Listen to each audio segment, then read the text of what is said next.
ইসরায়েলের হামলা অব্যাহত, ক্ষেপণাস্ত্রের আঘাতে 15 এলাকায় আগুন।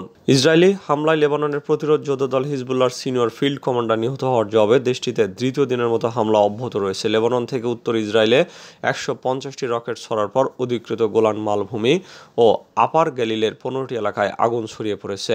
ইসরায়েলের দৈনিক মারিবের বরাতে এইসব তথ্য জানিয়েছে আল জাজিরা। রয়টার্সের খবরে বলা হয়েছে, বৃহস্পতিবার উত্তর ইসরায়েলের শহর জুড়ে বিমান হামলার সাইরেন বাজানো হয়। বিকেলের দিকে লেবানন থেকে প্রায় 40টি রকেট ছোড়া হয়। লেবানন সীমান্ত থেকে প্রায় 12 কিলোমিটার দূরে সাফেদ সহ ইসরায়েলি শহরের উপরে অসংখ্য রকেট প্রতিহতের ফুটেজ সম্প্রচার করেছে ইসরায়েলের রাষ্ট্রীয় সম্প্রচার মাধ্যম কান।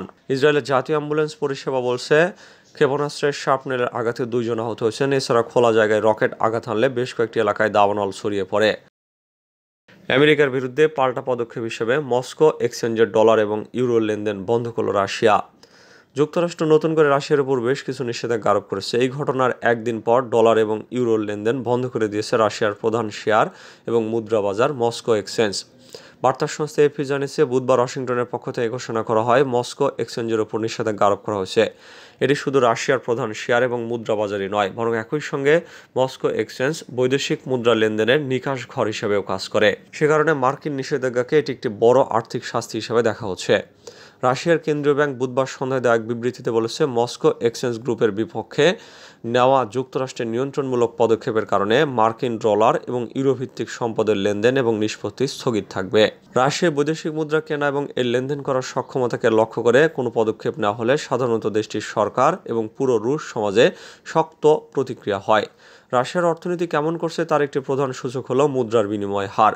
সোভিয়েত ইউনিয়নের পতনের পর 3 দশকে দেশটির মুদ্রা রুবলের অনেকবার অবমূল্যায়ন হয়েছে। এ নিয়ে রুশ সমাজে ভয় রয়েছে, ফলে অনেক রুশ নাগরিক পশ্চিমা মুদ্রায় তাদের অর্থ সঞ্চয় করতে পছন্দ করেন, আর অর্থনৈতিক সংকটের সময় তারা রুবল বিক্রি করে দেন। নতুন দফার নিষেধাজ্ঞা দেওয়ার পর বুধবার সন্ধ্যায় রাশিয়ার কেন্দ্রীয় ব্যাংক খুব দ্রুত উত্তেজনা প্রশমিত করতে ব্যবস্থা নেয়। ব্যাংকের বিবৃতিতে বলা হয়, যে কোনো কোম্পানি বা ব্যক্তি রাশিয়ার ব্যাংকের মাধ্যমে মার্কিন ডলার ও ইউরো কিনতে বা বিক্রি করতে পারবেন। নিজস্ব হিসাবে যদি কারো ডলার থাকে তাহলে তা নিরাপদ থাকবে। রুশরা অবশ্য মস্কো এক্সচেঞ্জের আওতার বাইরে যে কোনো ব্যবস্থা ব্যবহার করে ডলার এবং ইউরো কেনাবেচা করতে পারবেন, তবে এতে করে তারল্যের ঘাটতি এবং দামের খুব বেশি হেরফের হতে পারে।